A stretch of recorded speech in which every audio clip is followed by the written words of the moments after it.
I know whatever. Tension erupted in Maziba Sub-County after angry residents set fire to the home of a primary school teacher accused of being connected to suspected cases of demonic possession among pupils. During a crisis meeting held at Maziba Mixed Primary School, where parents, school authorities and district officials had gathered to discuss growing concerns over unusual behavior reported among students. During the meeting, several pupils reportedly collapsed, screamed and crawled on the ground, leaving those present shocked and alarmed.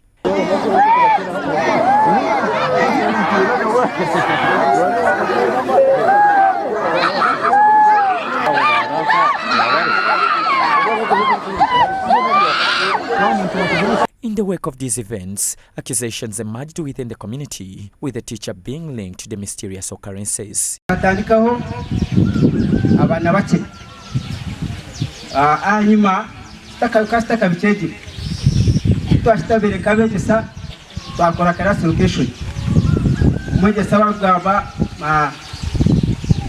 Expedito akana shudese cha akana cha gatanu izana begisa twamuta umuchaka shatu tawutira umuchaka shatu ahanyuma twataka mekiro abazira bamanagement batwa yo kujyangwa abaziye gutwakora ku rugi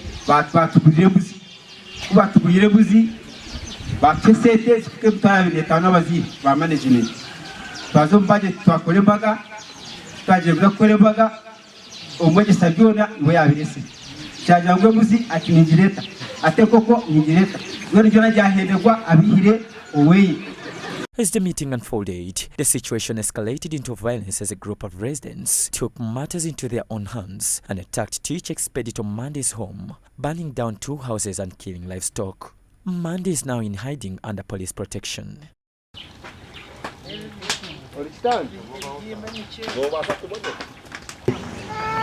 Rubuna arkanka bagambara umubusingi orire utatwara amateko mungano urede hina bachikozere ahubwo ko kweza kwata umukono gwa waye tenju y'umuntu no mushango orire so abayineteka tekeje mu gikombe mutagaji cy'umwakora inji gweti amushiji w'amateka weberagira abasagazi bantu bargaha Reverend Father yayemera nabayeta batumwe mugaruke mutagenda kutwara amateka mu ngaro abayemerira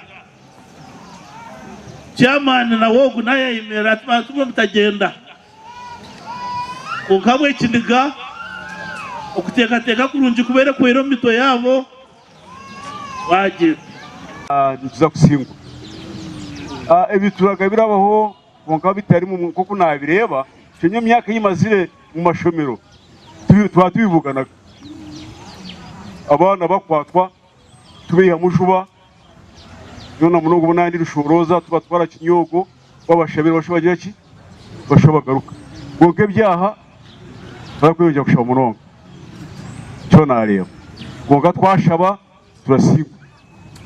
Despite fear and loss, officials vote to restore order as investigations continue.